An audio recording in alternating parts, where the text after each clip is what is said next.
Boa tarde para todos que estiverem acompanhando depois no IGTV, que ainda está entrando pessoal na live.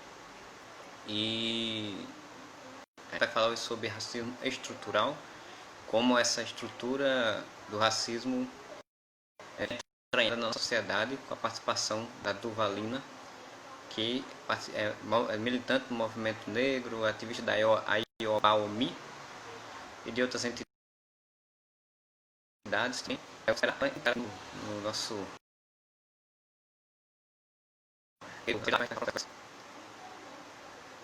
Vando aqui já entrou, só esperar um pouquinho.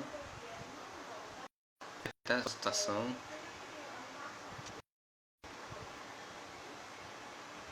Cadê? Aparecer aqui. Pronto.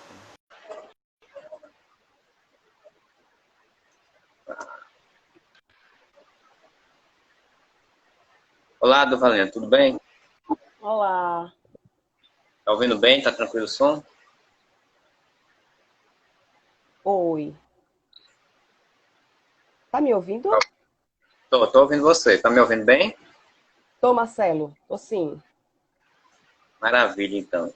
E primeiro, né, a gente tá começando aqui a live agora da Fundação Margarida Maria Alves, estou falando Direito Live, né, que a gente está fazendo todas as quintas-feiras, trazendo temas aí da nossa sociedade, ligado também à nossa questão de direitos humanos. E hoje a gente está recebendo aqui a Durvalina, que a gente agradece muito ter aceitado participar e estar aqui com a gente. E a gente vai falar sobre um tema muito importante, né? Um tema muito interessante também, sobre a questão do racismo estrutural e todas as questões que perpassam, né, essa temática. E eu queria que você, primeiramente, Durvalina, você se apresentasse, né, para o pessoal aí que está vendo agora e também vai ver depois no IGTV, né, porque essa live vai ficar depois armazenada aí no nosso Instagram. Se apresentasse quem é você, quais são as entidades que você representa, e aí a gente começa o nosso bate-papo. Tá. Boa tarde. Inicialmente eu gostaria de agradecer pelo convite. Aqui eu já estou vendo algumas pessoas amigas, companheiras de luta e ativista, como Ternúcia Silva, a Baumi, a qual eu faço parte. Então, eu sou Durvalina Rodrigues, eu sou psicóloga, psicoterapeuta. Atualmente estou no mestrado de antropologia na Universidade Federal da Paraíba e também sou especialista em gestão de políticas públicas de gênero e raça. E aqui no estado eu faço parte de uma organização política que é a questão do movimento social, que é a questão da BAOMI, a BAOMI Coletiva de Mulheres Negras na Paraíba, uma organização política de mulheres negras ativistas e mulheres negras ativistas feministas, né? Bem como faço integro a rede de mulheres negras do Nordeste e a articulação de mulheres negras brasileiras. É isso. Maravilha. A gente, para começar a nossa conversa, né, eu queria que a gente começasse falando um pouco sobre esse conceito do que é considerado um racismo estrutural, né, como essa questão do racismo se estruturou dentro da sociedade brasileira. A gente, antes de começar a live, a gente estava dialogando sobre, né, e você falou da construção existente europeia, eurocêntrica, dentro desse tipo de opressão social que existe. Né? Então, eu queria que você começasse falando um pouco sobre essa construção histórica até da questão do racismo. Tá.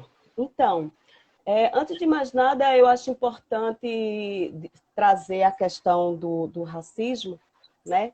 Que, de acordo com Kabengele Munanga, um antropólogo, cientista social, ele vai dizer que o racismo é uma crença de existência das raças, naturalmente hierarquizada, né?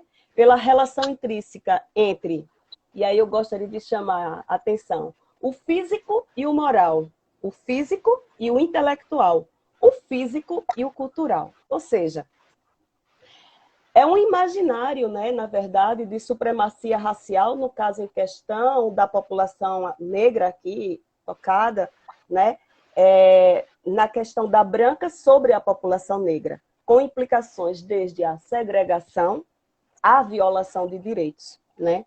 Então, assim, com isso, eu gostaria de dizer que, em linhas gerais, No meu pensamento, o racismo é algo desumano, nefasto, inescrupuloso e multifacetado. E não é à toa que ele vai ter esse caráter de racismo estrutural, que eu acredito que daqui a pouco a gente vê ele.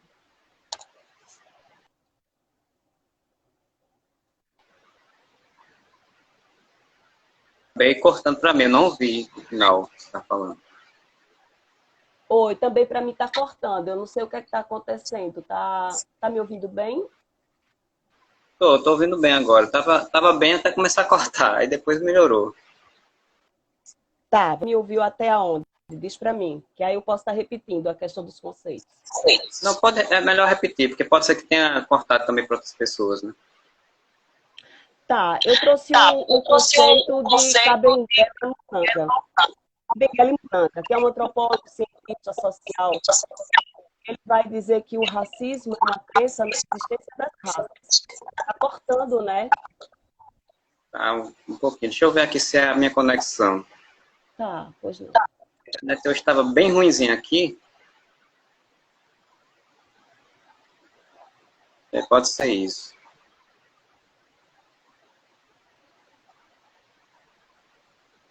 Eu estou te vendo meio paralisado também na tela. Deixa eu ver.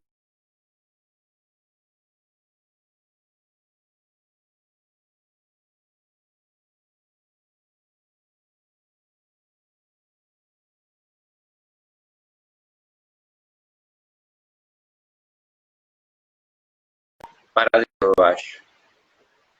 Deixa eu resolver aqui como está o áudio. Melhorou agora? Sim, para mim, agora pelo menos eu estou te vendo um pouco melhor. Eu não sei quem está vendo ou nos ouvindo. Agora eu tô ouvindo tranquilo. Ótimo. Então vamos lá. Eu estava falando na perspectiva de trazer, de elucidar um conceito do racismo, né? Porque penso que é extremamente fundamental. Antes de qualquer coisa, saber o que vem a ser isso, né? E aí eu Sim. elucidei Kabengele Munanga, que é um antropólogo, um cientista social, que vai dizer que o racismo é uma crença na existência das raças, naturalmente hierarquizada, pela relação intrínseca entre. E aí eu chamei a atenção, porque esse entre de Kabengele é muito interessante. Entre o físico e o moral, o físico e o intelecto, o físico e o cultural. Ou seja, um imaginário, né, de uma supremacia racial, no caso em questão da população branca, sobre a negra, com implicações desde a segregação à violação de direitos. E aí, em linhas gerais, em meu pensamento, eu gostaria de dizer que o racismo ele é algo desumano, nefasto, inescrupuloso, perverso e multifacetado, com as mais diferentes expressões. E é isso. Não sendo à toa que a gente daqui a pouco vai estar discutindo um pouco do que vem a ser o racismo estrutural. Eu tinha colocado algumas perguntas para fazer aqui, e à medida que a gente for falando, você vai encaminhando aí para o seu pensamento, né? Vai encaminhando para o que você quiser falar, fique livre, né? Fique livre para falar. Então, uma das perguntas que eu tinha colocado aqui é de que, assim, é muito comum aqui no Brasil, né? A gente tem toda essa estrutura, é uma sociedade construída a partir de uma visão europeia, né? E eurocêntrica. É muito comum aqui no Brasil, inclusive, as pessoas falarem que o racismo ele vem como um resquício da escravidão, né, dos processos escravagistas que a gente teve no Brasil, e que no pós-escravidão, alguns especialistas colocam que teve uma reorganização até da própria sociedade para manter esse tipo de pensamento, para manter esse tipo de conduta, fazendo manter essa questão das desigualdades sociais dentro da sociedade, né? Isso é que alguns especialistas eles apontam como que é uma das formas que a sociedade construiu, a sociedade brasileira, para manter o racismo e outros tipos de desigualdades vigentes, né? Qual é a sua opinião sobre essa questão do racismo ser ligado aqui no Brasil, que eu acredito que, né, você vai colocar bem, mas não tanto, mas qual é a sua opinião sobre esse tipo de pensamento? Eu penso que você está extremamente bem, né, nessa questão de elucidar a questão de requisitos. É importante trazer em cena a questão de uma formação social, né, desse país que foi forjada num período escravagista. E aí eu gostaria de trazer a questão de Silvio Almeida, que ele vai dizer que não há o racismo sem o Estado. E aí por quê? Porque falar de racismo e falar de racismo estrutural, na verdade, é necessário a gente fazer um resgate histórico, né? De uma formação de uma sociedade a qual foi forjada no período escravagista, né? Erguida de modo de produção escrava, escravagista no século XVI, né? E que sequestrou o maior número, né, de população do seu continente. E aí é importante também dizer que esse país ele foi o último a abolir, né, a escravatura em 1988. Só que tem uma questão intrínseca aí que não foi pensado, né, que essa população, para além de ser escravizada, ela deu seu corpo, sua alma, sua existência na construção desse país, e a ela foi dado total desrespeito, negligência, né, diante de uma exploração de mão de obra que naquela época eles achavam que era importante e por isso segregou essa população ao nada, né? Porque era a forma que eles tinham de subsidiar, né, as suas riquezas e de tirar dessa população que de melhor ela tinha, né, que era a sua existência, para o trabalho escravizado.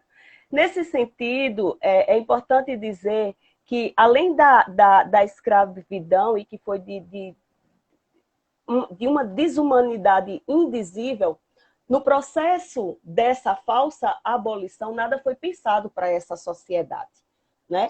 Para essa população, para essa população.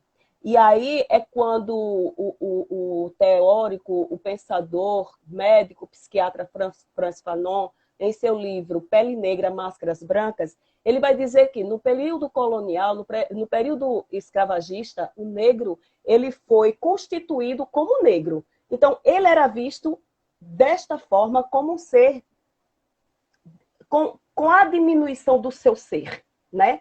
E aí eu acho importante também pensar, trazer para o diálogo, que essa população, a ela, além de todas as negligências, ela foi vetada de várias coisas, inclusive de referência. Sim. Nesse sentido, essa construção desse ser negro parte pelo colonialismo, na perspectiva de tirar esse ser, né, da sua terra e cortar todas as suas referências, e a ele também foi dado o que a Tilly Membe vai chamar de divisão de self, porque esse ser ele foi escravizado na humilhação. Porque como ele era visto de uma forma inferior, a essa população era tido os olhos de uma forma animalesca e naturalizada a tudo que a ela fosse dada, inclusive os piores castigos e as piores vivências desse ser no país, né? Então, a ela também, para essa questão da exploração do seu trabalho, foi dado estigma, rótulos de negação, né? Essa população, antes desse seu sequestro, ela teve um passado cortado, é como se essa população não tivesse uma história, o que Sueli Carneiro vai chamar de epistemicídio histórico, né? Eles esquecem do Egito, eles esquecem que o Egito foi berço de várias ciências, a exemplo da medicina, a exemplo da engenharia, com suas pirâmides, enfim. Então, a esse ser era dado apenas esses olhos de coisificação do ser. Por isso que a ele tudo era dado. E nada foi pensado de forma efetiva enquanto políticas públicas de reparação. E é importante dizer que, com isso, naquele momento, já foi se dando a construção social desse racismo estrutural, com diversas leis. E aqui eu gostaria de elucidar algumas que, às vezes, as pessoas esquecem, né? Por exemplo, a lei sexagenária, a qual tirava dos donos de escravos o direito pelaquela população que, depois dos seus 60 anos, né? E aí a gente começava a ver as primeiras pessoas idosas na rua. A lei do ventre livre, que tirava dos seus donos o direito de manter essa criança, inclusive junto com a sua mãe, né? E também eu gostaria de trazer a Lei Eusébio de Queiroz, que faz o fim do tráfico negreiro. No entanto, essa lei é de 1850 e no mesmo ano surge a Lei da Terra, 1 de 1850, que ela vai dizer: nenhuma terra pode ser apropriada por conta do trabalho, só por conta do Estado, né?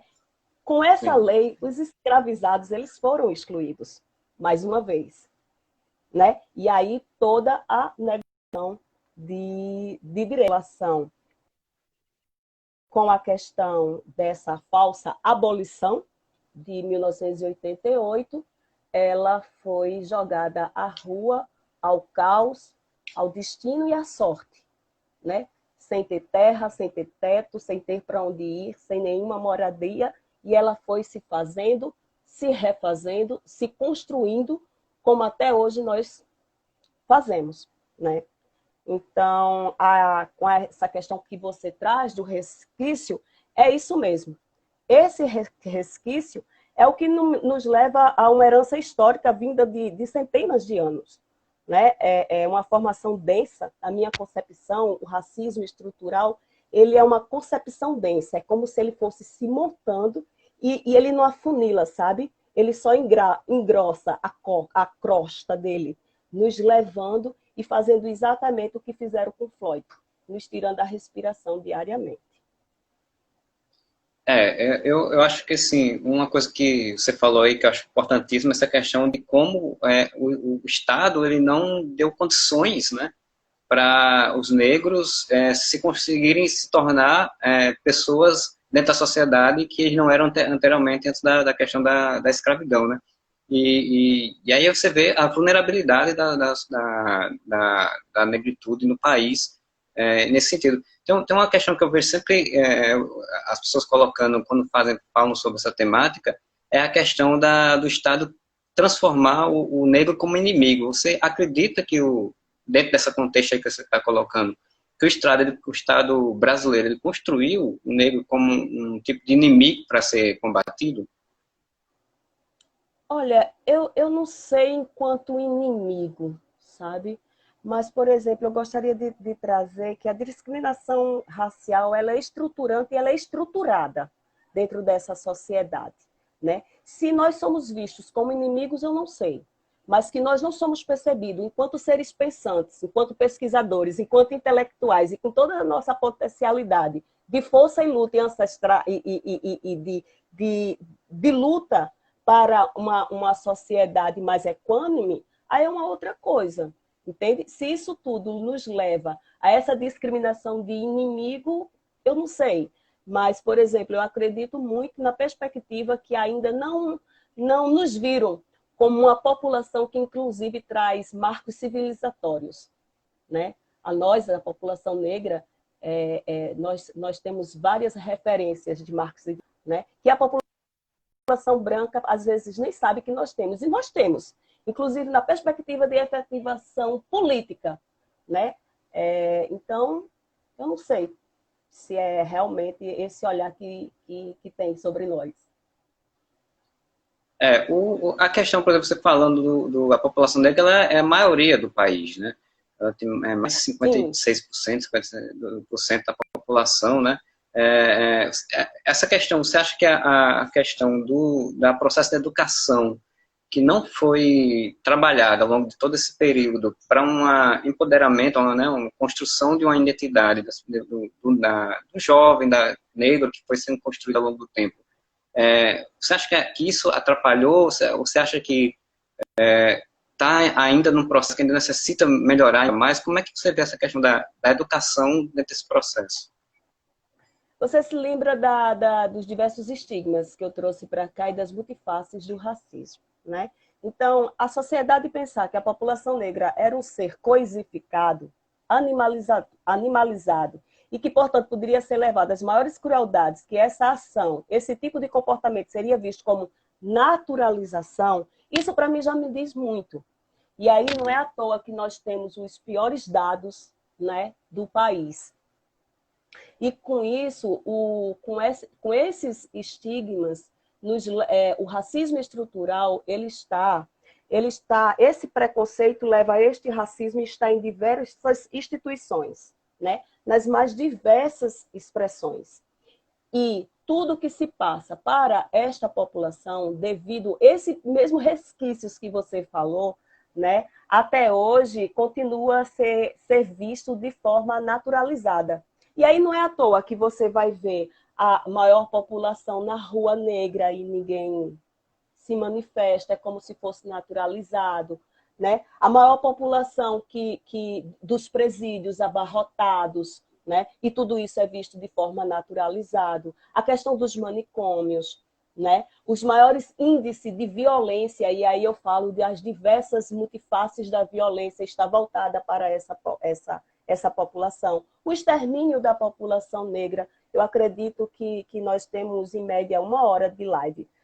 O Brasil, ele, em cada 23 minutos, um jovem negro é assassinado. E é como se nada disso tivesse um sentido, sabe? É como se tudo fosse... É isso mesmo, é a violência para essa população diante sua questão histórica, política, social, essa construção toda que fizeram esse ser coisificado, é como se nada chegasse, né? Então, penso que é isso. Fica como se fosse natural porque tem que ser, né? Como se a sociedade colocasse como se tivesse que ser, essa violência tivesse que ser para o pessoal negro, né? Para a população negra, né? Não esquece que essa sociedade ela foi forjada numa concepção eurocentrista, né? Onde essa concepção ela aponta o que é bom, o que é feio, o que é certo, o que é errado. E, normalmente, na perspectiva, inclusive, do racismo científico, né, foi dito que tudo que era negativo era para essa população. Não é à toa que, muitas vezes, quando a gente vai discutir, nós, enquanto movimento negro, se você viesse por uma rua e tivesse um branco correndo, o que é que seria? Provavelmente ele deveria estar fazendo a sua caminhada, a sua corrida, e um negro. Né? Então, é esse imaginário que o racismo estrutural vai compondo nas cabeças das pessoas, né? E aí ele pode ser colocado a nível racional, mas a nível consciente e a nível inconsciente. Né? E aí Sim. As mais diversas expressões na sociedade. Eu não sei se você enquanto homem, já ouviu, né? Os homens sempre falam muito isso. Sai com uma menina, sai com uma mulher, e a noitada foi legal, e ele vai dizer: ontem eu saí com uma negra. Mesmo que essa Sim. mulher seja branca. Né? Então, assim, a denigrir, essa expressão, denigrir, é tornar-se negro. Então, quando a pessoa quer ter uma fala que diminua alguma questão na perspectiva da frase, negativar a frase, ela denigriu. E denigrir, na verdade, é tornar-se negro. Né? Então, assim, dia branco, né? Mas, assim, a questão do humor negro, do mercado negro. Então, tudo que é negativado, por exemplo, o cabelo da menina branca é bom, o cabelo bom. Mas o meu cabelo é um cabelo ruim, no entanto, ele nunca falou mal de ninguém, entendeu? Então, são essas concepções que as pessoas naturalizam, porque nessa perspectiva, o Fanon vai ser essencial, né? Quando ele foi dito, quando ele nos disse que o negro, ele foi construído socialmente para ser visto como negro, né? E as diversas expressões do racismo. Eu gosto, inclusive, de elucidar o que Terlúcia Silva fala, né? Que é a questão do racismo, da dúvida e da desconfiança. E isso perpassa da condição econômica. Se você é um negro rico, você vai passar pelo racismo da mesma forma como a Maju Coutinho passou e tantas outras. Então, por exemplo, se eu tenho vários títulos no meu currículo, quando as pessoas chegam para mim, elas jamais vão me tratar, né, cortês ou pensar que eu tenho todo aquele currículo. Né? Esse é o olhar da desconfiança. Esse é o racismo da desconfiança. No entanto, se alguma pessoa se apresentar num lugar de poder, num lugar de uma de uma profissão hegemônica como a medicina, como qualquer outra coisa. Mesmo que ele não tenha doutorado, ele vai ser chamado de doutor. E não é à toa que os políticos, mesmo sem, na maioria das vezes, né, a gente vai encontrar alguns que nem galgaram a universidade, vão ser chamados de doutores. Porque na maioria das vezes, esses lugares de poder não foi nos dado. Não foi nos dado, né? Ele foi nos negado historicamente. Essa questão da mudança social em relação a isso, né, dessa condição, essa situação que a gente tem, na tua opinião, por que é tão complicado? Perpassa essa questão econômica também, no sentido de que os benefícios econômicos desse tipo de estrutura que existe, porque a sociedade é tão complicada, tão difícil ter uma mudança desse paradigma? Lembre-se do que Silvio falou. Não existe racismo sem Estado, né? Então, quando você vai ver a perspectiva de educação no Brasil, já não é tão fácil, né? Nós somos um país que temos um nível de educação extremamente baixo. Porém, a população negra, a ela foi dada as piores condições de estudo. Era muito difícil para mim, enquanto universitária, trabalhar no comércio o dia todo, né? E chegar a hora de pegar o ônibus, eu não sei se você se lembra da Mesbla. Você se lembra da Mesbla? Lembro, ainda era pequenininho, mas eu lembro.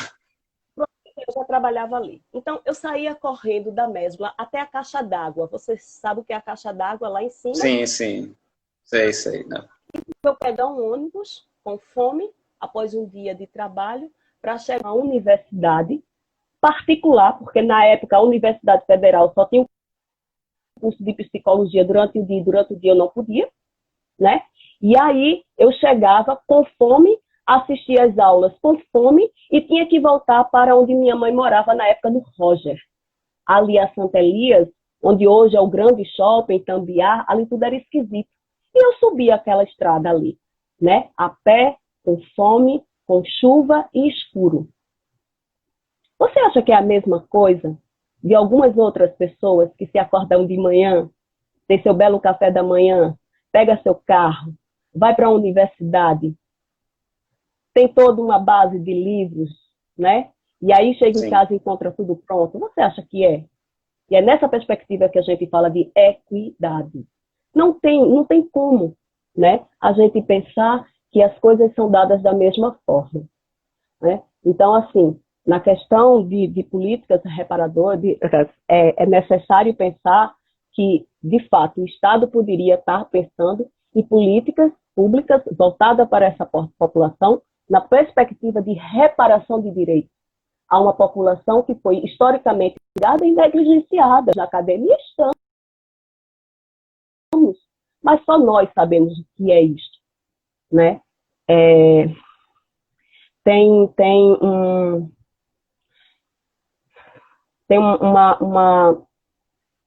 Tem a questão, né, tem uma frase de Sueli Carneiro, eu estou procurando ela aqui, que ela vai dizer assim, que o racismo é um sistema de dominação, exploração e exclusão que exige a resistência sistemática dos grupos por ele oprimidos, e a organização política é essencial para esse enfrentamento. E é nessa perspectiva que o movimento social negro, o movimento social de mulheres negras e o movimento social de mulheres negras feministas, nós fomos forjadas na luta para dizer não a vários absurdos invisíveis. E aí quando você diz, mas e a sociedade? Por que ela não vai? Porque ela não vai? Porque a educação é a base. E se você não tem essa educação, você sempre vai estar nos frutos. E não são os frutos que eu quero colher para pegar simplesmente o fruto que está podre. Se ele está podre, a raiz está podre. Qual é a raiz mesmo desse estado? Né? Então, assim, é pensar na perspectiva de chegar no âmago da questão e não nos frutos, né, que já estão postos. Existe todo um desencadeamento de consequências, de negligências para essa população. Então, enquanto algumas pessoas estão passando pela epidemia, nos seus apartamentos, nos seus lares, recebendo as comidas em casa, né, os alimentos na sua casa, pedindo os fast foods, a população negra são as que mais está sofrendo com a epidemia. Né? Perdão, com a pandemia. Né? Nos seus lares minúsculos. Eu não sei se você já foi em alguns lares aqui em João Pessoa, em alguns bairros, inclusive, tem lares que tem o fenômeno do fundo do quintal. É aquela casa que tem na frente bem pequenininha, aí vão se estendendo aos quintais.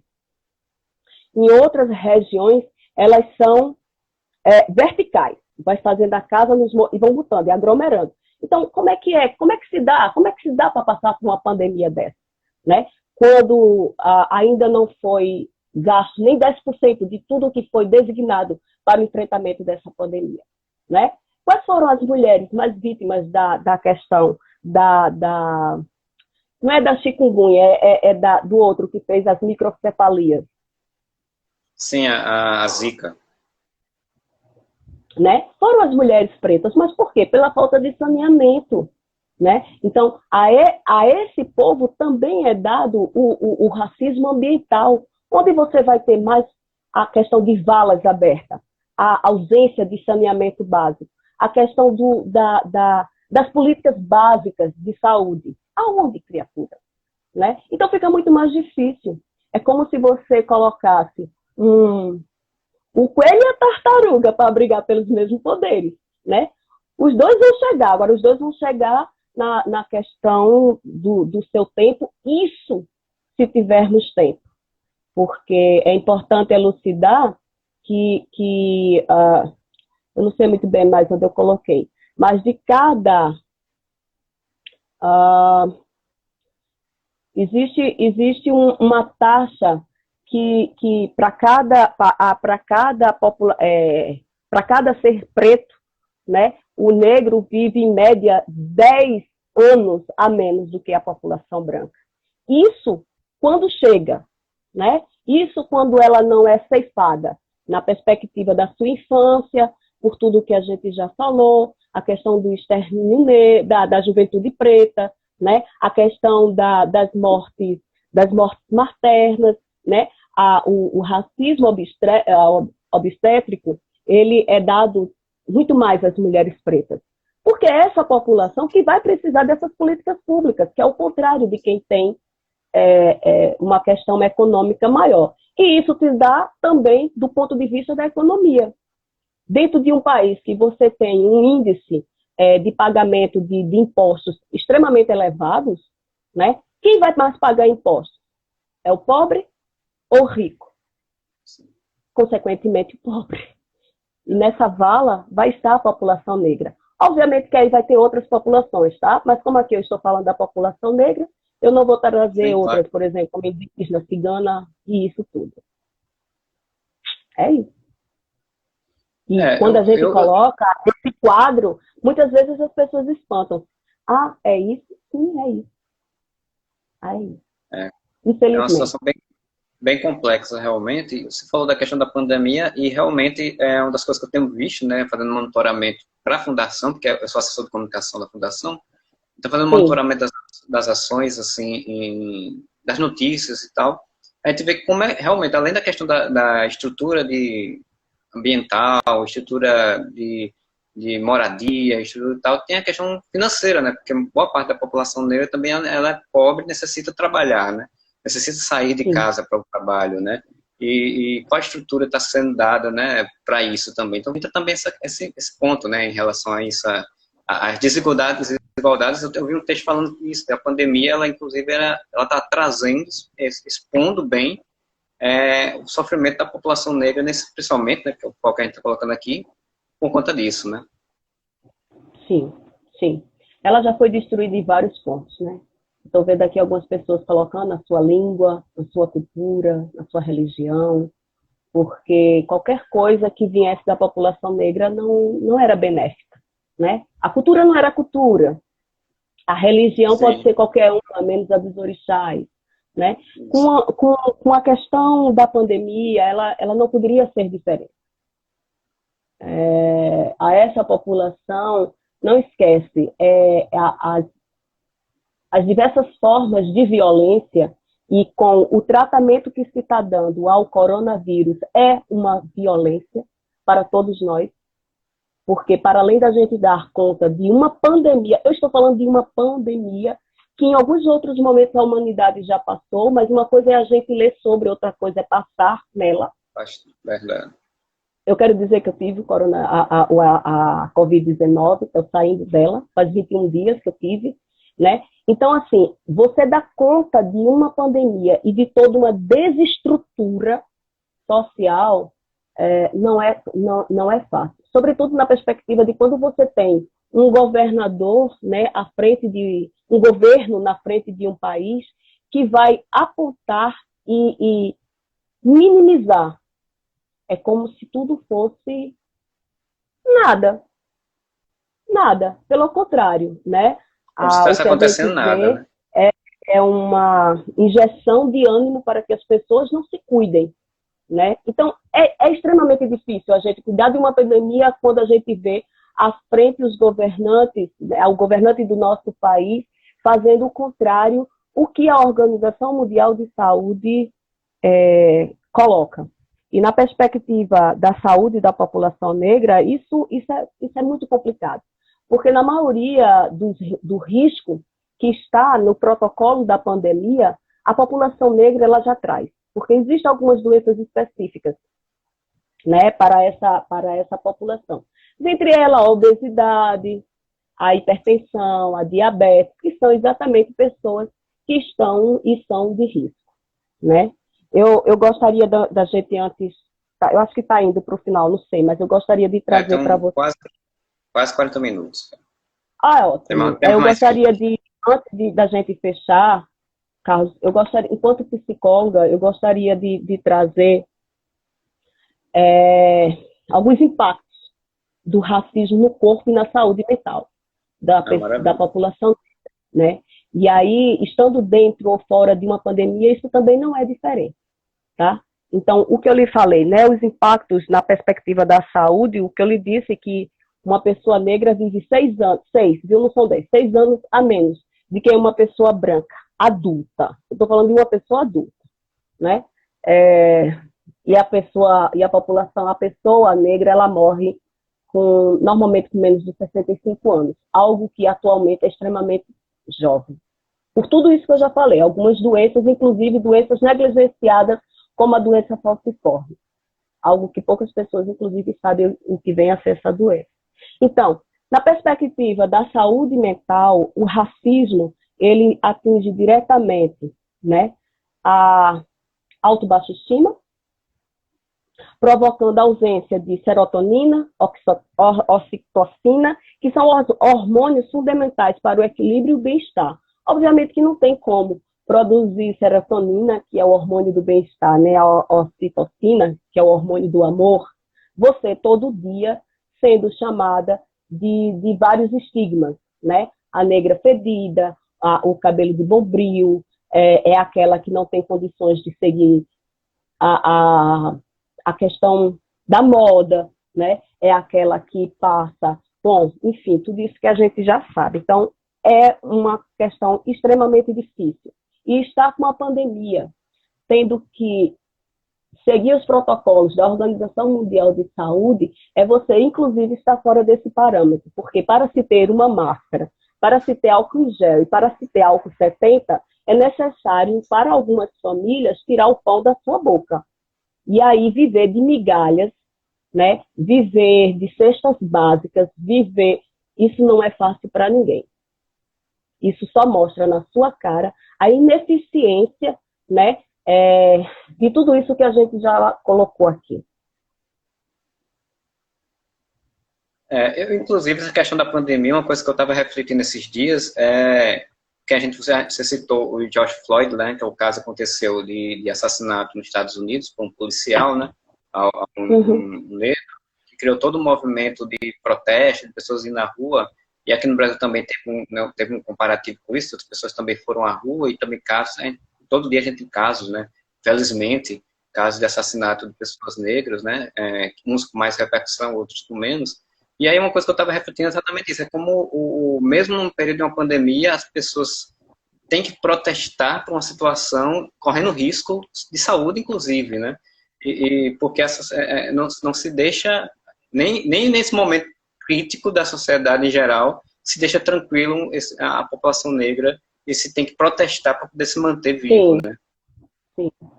A naturalização que foi para aquele policial se ajoelhar no pescoço de Floyd, É. né? Exato. Então, assim, essa questão dos protestos que foi veiculado dos Estados Unidos e que para mim não poderia ser diferente, uma vez que estamos falando de uma potência mundial, né? Não é tão diferente de várias coisas que os movimentos sociais aqui no Brasil, sobretudo na perspectiva dos movimentos sociais de mulheres negras, né? Que segundo Angela Davis desponta na questão dos movimentos sociais aqui no Brasil para a população preta. No entanto, em alguns momentos que estamos na luta, isso não é evidenciado. Mas não é por uma questão só que os Estados Unidos seja a potência. Obviamente que isso conta, né? Mas também para quem a quem está à frente de tudo isso e como os movimentos sociais estão sendo marginalizados neste momento. E aí eu queria dizer assim, que o caso de Floyd, ele vai reverberar exatamente o que a gente passa diariamente com o racismo, né? Numa perspectiva de asfixia. O racismo, ele tira a nossa respiração. O racismo, ele faz exatamente o que foi feito com Miguel. Ele lança a gente nas piores violências, né? No nada e no caos, como se nada fosse justificado. E qualquer pagamento, qualquer dinheiro, qualquer finança pague as nossas vidas. É como se realmente nós não tivéssemos alma, né? O contrário, porque temos. E nós sabemos que temos. E temos marcos, né? E temos marcos para constar isso. Então, assim, o caso de Floyd, eu acho extremamente interessante, mas importante também elucidar alguns casos que, ao longo do período, eles vão ficando lá atrás. E a gente, né, nós, dos movimentos, a gente faz sempre questão de estar gritando. Por exemplo, o nome de Amarildo, né, de Cláudia, de Marielle Franco, né, de Cleonice, de Miguel, né? Porque, bem como falou Evaristo, Conceição Evaristo, eles combinaram de nos matar. Mas nós combinamos de não morrer. E por isso que nós resistimos.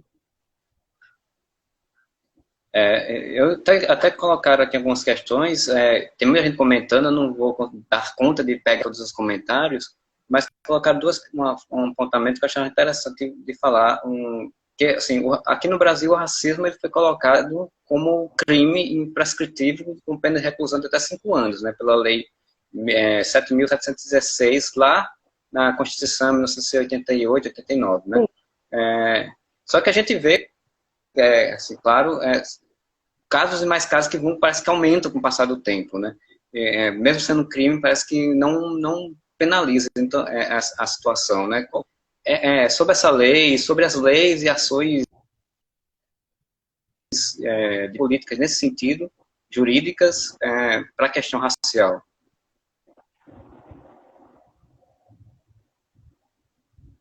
Carlos, está cortando. Eu não estou te ouvindo. Alô? Você ouviu, como é? Você ouviu até onde? Então, você estava falando um pouco da lei que coloca o racismo enquanto crime. Isso. Qual a sua opinião sobre essa lei e sobre outras ações jurídicas, né, em relação a essa questão de racial? Tá, eu gostaria de dizer como nada nos foi dado, essa lei, inclusive, foi uma luta, né, travada pelos movimentos sociais. Então, assim, sobretudo na perspectiva do movimento negro e mulheres negras feministas. Sim. E que é de extremamente importância, né, ter uma lei dessa que nos legitima para saber aonde podemos recorrer e que realmente tudo isso é um crime. Por quê? A questão é de como levar à comprovação, né, do racismo, que na maioria das vezes é posto por uma sociedade, né, e que aí em alguns momentos não se tem a questão de como comprovar. Em alguns momentos já tiveram essas comprovações, né, pela questão de celular, né, de vídeo, Sim. e que com isso a lei foi efetivada. Mas dizer que essa lei, mesmo a gente sabendo que em alguns casos isso não é efetivado, mas essa lei é de fundamental importância. Isso é uma luta, isso é uma conquista, isso é uma política de reparação, né? A essa população que, aí, como eu já falei, tudo é naturalizado por um dia ser percebida enquanto nada nem ninguém, né? Então, eu acho extrema importância. Outro ponto que colocaram aqui também, que também é uma discussão da gente lá na questão da fundação, é essa temática de que para mim é absurda, né? Da ideia do racismo reverso, né? Porque até comentaram aqui a questão da questão que a branquitude coloca como a existência do racismo reverso, que para mim é um absurdo esse conceito, né? Qual a sua posição em relação a esse tipo de fala, né? O racismo reverso que tu fala é do negro ter racismo com o branco? Isso que colocam, né? Isso é algo que é tão descrupuloso quanto o racismo, né? Porque na perspectiva de você se perceber enquanto uma pessoa assim, dentro de uma sociedade com privilégio, dizer que nós, enquanto população negra, tem racismo contra o branco, isso não se aplica, porque na perspectiva do conceito do que vem a ser o racismo é uma supremacia racial, o que não é verdade nem o que se diz, né? É importante perceber que quando a gente fala da população negra e elucida de forma positiva esta população, em dizer que ela tem cultura, em dizer que ela tem uma língua, né? Em dizer que ela tem que ela tem referências, inclusive referências de pessoas na literatura, na medicina, bom, intelectuais pretos, né? É positivar, é levar uma questão do reconhecimento desta população como ela deveria ter, né? Como qualquer uma outra pessoa. Então, a gente não está dizendo que o branco é menos nem é mais. A gente só está dizendo que nós não somos o que foi construído historicamente, nem o que dizem da gente, né? Que nós também queremos e temos direitos e deveres, mas, sobretudo, direitos em um país que fizemos parte intrinsecamente da construção dele, né? Então, isso não é racismo reverso. O que nós queremos, na verdade, na nossa luta, né, é dizer que tudo isso é um grande equívoco, né? Um grande equívoco. E, por favor, nos respeitem, tirem seu racismo, porque nós queremos passar. E nós não vamos nos calar, né? Somos descendentes de reis, rainhas e de guerreiros e guerreiras. E é com essa força e altivez que a gente grita cotidianamente, né? Não queremos diminuir ninguém, né? Mas nós gostaríamos, sim, de denigrir essa sociedade, torná-la negra, né? Com todas as nossas prerrogativas de pontos, vírgulas e reticências, né? Sobretudo na perspectiva da exclamação, porque nós estamos aqui para isso mesmo. Então, eu não acredito que isso seja um racismo reverso para uma população que hegemonicamente tem seus privilégios, né? Perfeito, então, perfeito. Eu acho que você falou uma coisa que eu achei muito interessante, a questão da positivação, né? Você positivar o negro dentro da sociedade com as suas qualidades e com sua contribuição para a sociedade, né? E aí eu acho que, assim, muito que se coloca, assim, muito se pergunta sempre, e eu como pessoa branca, ouço de outras pessoas, de movimentos que são brancos também, qual o papel do branco dentro da luta da militância contra o racismo, né? A militância a favor dos negros, né? Seria esse caminho aí da positivação, né? Porque a gente sabe que tem muitos, sim, infelizmente, tem muitos pessoas brancas que querem protagonizar a luta negra, né? Assim, querem ser tipo o salvador do negro na sociedade, né? E aí, qual a sua visão sobre isso? Primeiro, eu percebo que a população não branca, né?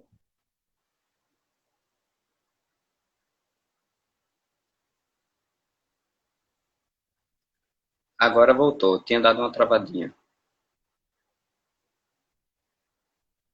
Negra, não negra, a população branca, ela deve primeiro perceber os seus privilégios nessa sociedade a qual nós estamos discutindo desde o início dessa live, né? Essa percepção dos seus privilégios é interessante, inclusive na lógica de termos, do ponto de vista de uma sociedade que ainda tem, né, que ela ainda é forjada na perspectiva eurocentrista, numa questão de uma sociedade machista, né, lesbofóbica. Então, todas essas mazelas que foram construídas ao longo do percurso histórico. Depois, eu penso que estar com nós da população negra não existe problema nenhum. Nenhum. O problema é, né, perceber que o protagonismo é nosso e não querer tirar de nós as nossas conquistas, inclusive de várias noites de estudos, e muitas vezes assinar o pensamento como se fosse dessa população, né? Então, assim, também penso que estar conosco é lembrar cotidianamente das nossas pautas, sem minimamente a gente estar presente. Porque o que ocorre, na maioria das vezes, com os movimentos, e aí os movimentos mistos, os movimentos de pessoas brancas, é quando a gente não está presente, dizendo a nossa pauta, ela é esquecida, né? Então, se as nossas pautas não forem esquecidas, eu penso que não tem nenhum problema da gente se juntar, porque aí, inclusive, engrossa o caldo, né? Na verdade, sabe, Carlos, você sabe que eu sou psicóloga, né? Então, assim, eu penso que qualquer coisa que a gente fizer, que o respeito seja a nossa bandeira de frente, tá tudo ok. O respeito. Algo extremamente complicado da gente encontrar nessa passada de existência. Então, a gente está chegando ao final, né, porque já está aí, falta só 8 minutos aí para encerrar. Então, queria agradecer a tua participação, achei muito boa as suas falas, achei maravilhosa a contribuição. E se você tiver alguma coisa que você acha que não foi contemplada aí nessa quase uma hora de fala, fica à vontade aí para colocar e fazer a sua despedida, logo depois. Não, eu penso que realmente a gente cumpriu, né, com o que eu trouxe, as coisas que eu gostaria realmente de trazer, né, mesmo a gente sabendo que existe toda uma construção histórica para esse racismo estrutural estar posto, né, as inúmeras necropolíticas pensadas para a população negra, como a Tilly Mendes vai elucidar, né, mas eu penso assim, todas as vezes que a gente traz o racismo como na perspectiva de reflexão, e que isso não é um mimimi, porque vários intelectuais já estudaram sobre, e que esse desencadeamento tem séculos e séculos sendo construído e arquitetado de forma perversa para que essa cortina de fumaça saia dos meus olhos e eu coloque uma lente para de fato estar vendo, nos mínimos detalhes, né? Numa apresentação, numa entrada de loja, sem alguém estar me seguindo, achando que eu sou uma pessoa que irei tirar alguma peça, né? Na perspectiva de me mostrar uma peça mais barata porque acham que eu não tenho recursos de compra, né? Então, assim, tudo isso eu acho que é extremamente importante, mesmo que a gente não chegue numa discussão mais densa, algumas coisas que foram pensadas e trazidas, né, para essa discussão, se a pessoa que estiver ouvindo em algum momento pensar que o racismo estrutural foi uma construção histórica e que isso reverbera numa perspectiva de cascata densa e que vai se aglomerando e que, na verdade, o ser negro é um ser, né? É um ser que tem história, que tem referências, que tem toda uma construção aí que venha bem antes dessa condição, né, que nos colocaram, eu acho que já está de bom tamanho, né? e que a gente resiste. Eu costumo dizer que nós, mulheres negras, né, nosso sobrenome é resistência. E é Maravilha. isso. Muito obrigado, Dovalina, a Biomi também, a MNB, são Obrigada. entidades muito importantes. E a gente se vê mais para frente, viu? Ah, obrigada pelo convite. Obrigada pelo convite. Nada. Tudo de bem e que bom que você melhorou da Covid e pôde estar aqui com a gente. Ah, sim. Muita saúde, Ah, sim. muita Obrigada. saúde para você e para sua família.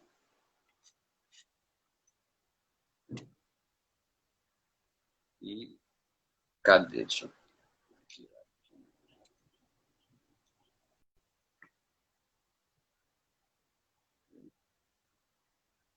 Pronto, agora tirei ela. Pessoal, obrigado para quem acompanhou a live, né? A gente vai deixar ela tá ao vivo aí no IGTV para quem quiser acompanhar também. E lembrar que a Fundação está fazendo uma campanha de arrecadação de sabão, de óleo de cozinha, para exatamente trabalhar, entregar para nossos juristas populares e para nossas comunidades parceiras a questão da luta contra o Covid-19, né? A gente está fazendo entrega de máscara e está fazendo também entrega de sabão ecológico a partir do óleo de cozinha. Então, se você tiver alguém aí de restaurante, quiser conhecer alguém que trabalha com questão de alimentação e quiser doar para a gente, entre em contato com a gente e a gente faz esse processo de fazer o sabão ecológico, né? A live vai ficar salva no nosso IGTV, vai ficar aí para quem quiser e também vai estar no nosso Facebook, também vai ter depois no nosso YouTube. Eu agradeço muito a participação de todo mundo. Infelizmente, não pude ler o comentário de todo mundo, porque tem muitas pessoas comentando, e aí você tem que dar a condição. Mas a gente espera que vocês tenham curtido. E semana que vem a gente volta com mais uma live. E explicando também, para quem está vendo agora, que a gente está com inscrições para o curso EAD de formação de juristas populares. Até semana que vem, até o dia 19, vai estar abertas as inscrições. E você vai ser totalmente online. E só precisa ser maior de 18 anos, saber ler e escrever, já pode se inscrever. O link está no nosso perfil, é só ir lá no nosso perfil ou no nosso site e tem lá maiores materiais, maiores informações sobre esse curso, né? Um abraço a todo mundo, boa noite para todos e até mais. Tchauzinho.